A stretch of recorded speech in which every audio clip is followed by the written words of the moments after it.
আসসালামু আলাইকুম। Nahid Swiss cooking রুমে স্বাগতম জানাচ্ছি। আজকের রেসিপি গাজরে অথবা সাবুর পায়েস, গরমে ঠান্ডা ঠান্ডা মিষ্টি মিষ্টি।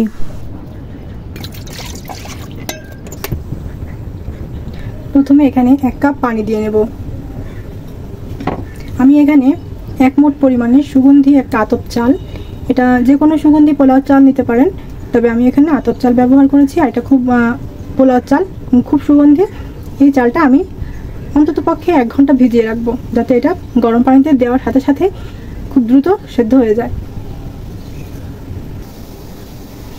পানি যখন খুব সুন্দর করে গরম হয়ে আসবে, তখন আমরা ভিজিয়ে রাখা এই চালটা এর মধ্যে দিয়ে দেবো।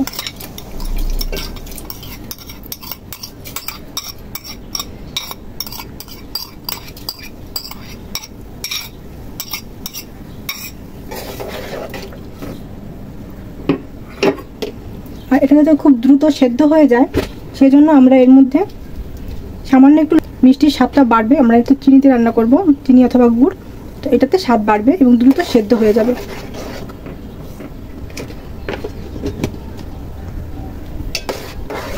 এবার এটাকে মাঝে মাঝে নেড়ে নেড়ে ভাতটা সেদ্ধ হয়ে আসতে সময় দিতে হবে।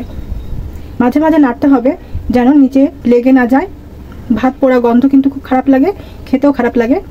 আর পানি যেহেতু অনেক, চালটা শুধু সেদ্ধ হওয়া না, মানে অনেক নরম হবে, নরম সফট একটা ভাত হবে। তো আমরা মাঝে মাঝে নাড়াচাড়া করব আর ভাতটা রান্না করব, সেই অবধি ফিরে আসছি। 10 মিনিট পরে আমি এটাকে নাড়াচাড়া করে রান্না করেছি। এবার আমরা দেখব যেটা সিদ্ধ হয়েছে কিনা। ভাত হয়ে গেলে বোঝা যায়, ভাতটা যদি অতিরিক্ত সেদ্ধ হয় তাহলেও কিন্তু বোঝা যায় চালের রঙটা একটা ট্রান্সপারেন্ট কালারে চলে আসে। তো এটা হয়ে গেছে।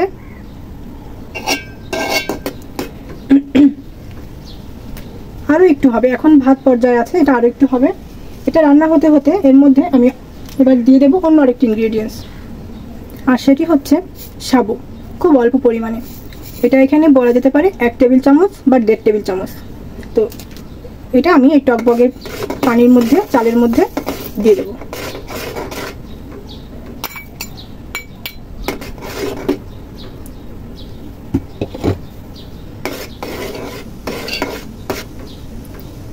এই ডেজার্টটি আসলে আমার খেতে মন চাইলো, আর সে কারণেই বানানো।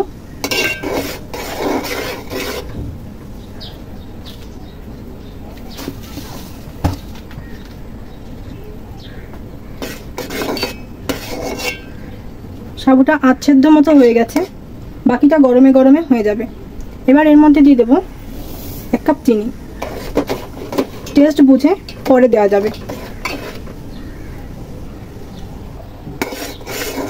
চিনিটা পুরোপুরি গলে গেছে। এবার চুলার আঁচটা মিডিয়াম করে দিয়ে আমি এর মধ্যে দিয়ে দেবো 1 কাপ পরিমাণে দুধ, ফুল ক্রিম গুঁড়ো দুধ। আপনারা চাইলে এখানে লিকুইড পাউডার ব্যবহার করতে পারেন, তবে এটা দেওয়ার পরে খুব দ্রুত নাড়তে হবে যাতে জমে না যায়।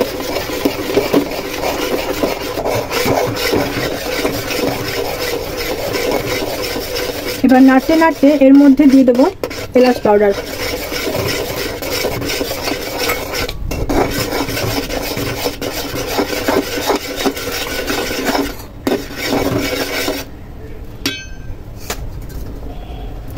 এবার এটাকে মিডিয়াম লো আঁচে পাশের চুলায় দিয়ে দেব। এখানে একটি ফ্রাই প্যান নিয়ে নেব, আর পাশের প্যানে ওটা রান্না হতে দেব। এখানে আমি 1 টেবিল চামচ তেলের মধ্যে 1 চা চামচ ঘি দিয়ে দিচ্ছি। ঘি সরাসরি ফ্রাই প্যানে ইউজ করলে ঘি পুড়ে যাওয়ার একটা ফ্লেভার আসে, আর টেস্টটা নষ্ট হয়ে যায়। এই জন্য সবসময় একটু তেলের মধ্যে দিয়ে ব্যবহার করলে ভালো হয়, ঘি অথবা মাখন।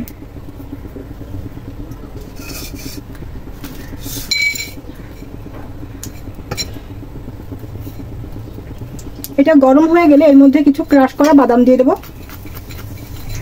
আর এই বাদামের মধ্যে কিন্তু 2 টুকরো এলাচ থেতো করা আছে। বাদামটা কাঁচা, তাই ভেজে নেবেন। ভাজা বাদাম হলেও এর মধ্যে দিতে হবে, কারণ ভাজা বাদাম যদি নাও হয়, কাঁচা মানে ভাজা বাদাম যদি হয়ও, তবে এর ফ্লেভারটা আসবে এই ভাজাতে, আবার ঘিতে নতুন করে ভাজাতে। এবং কুক বাদাম রান্না করে খেলে বেশি মজা লাগে ভাজা বাদাম ছিটিয়ে দেওয়ার থেকে। আঁচটা লো করে দেবো। এবার দিয়ে দেবো কিশমিশ।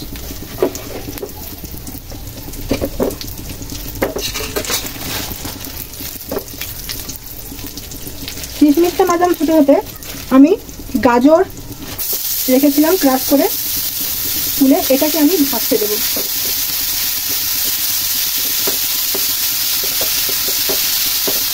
এটাকে সাবুর পায়েস, গাজরের পায়েস, যে কোনো নামই দেওয়া যায়।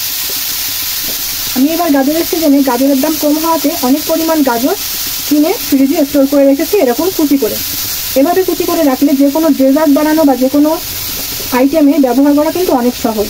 ইভেন সালাদ করতে চাইলেও কিন্তু এখান থেকে নিয়ে করা যেতে পারে। নর্মাল টেম্পারেচারে নিয়ে আসলে এটা একদম স্বাভাবিক।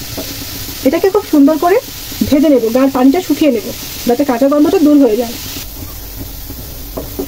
পুরো 5-6 মিনিট খুব সুন্দর করে এটাকে ঘি, বাদাম, কিশমিশ দিয়ে ভেজে নিলাম। এর মধ্যে আর অন্য কোনো উপকরণ দেওয়া হয়নি। এর মধ্যে পানিগুলো শুকিয়ে গেলে এবং এর কাঁচা ফ্লেভারটা যখন চলে আসবে, খুব সুন্দর একটা ঘ্রাণ করবে,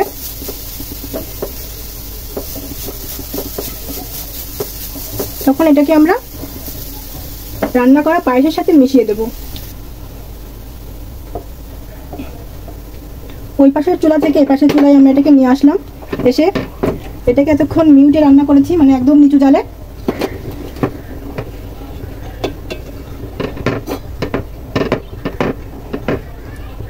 এবার এর ভিতরে ভেজে রাখা গাজরগুলো দিয়ে দেব।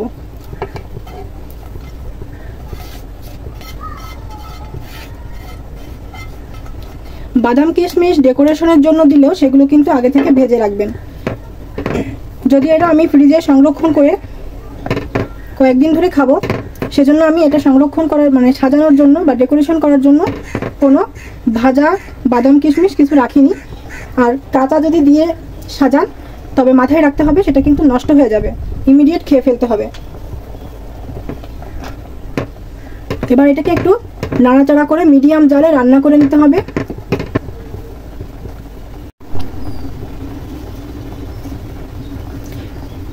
এমন সুন্দর করে ফুটে উঠেছে। আর এটার ঝোল কিন্তু টেনে যাবে, কারণ এর মধ্যে সাবু দেওয়া আছে, এটা অনেক থকথকে হয়ে যাবে। আমি আসলে জানি না কেমন হবে, কারণ আমি আজকে নিজেই ফার্স্ট রান্না করছি এই ডেজার্টটা। এবার আঁচটা কমিয়ে দেব।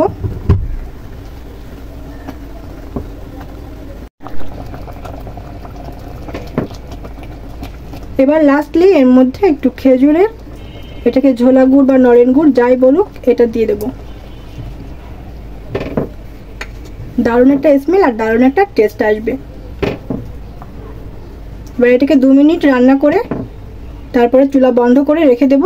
সার্ভ করে আপনাদেরকে দেখাবো কেমন হলো। তো এই ছিল আমার আজকের গাজর সাবুরের পায়েস। দারুণ মজাদার। ইফতারের সময় অথবা গরমে ঠান্ডা ঠান্ডা পরিবেশন করুন পরিবারের সবার সাথে, এমনকি মেহমানদারিও করতে পারবেন। আল্লাহ হাফেজ।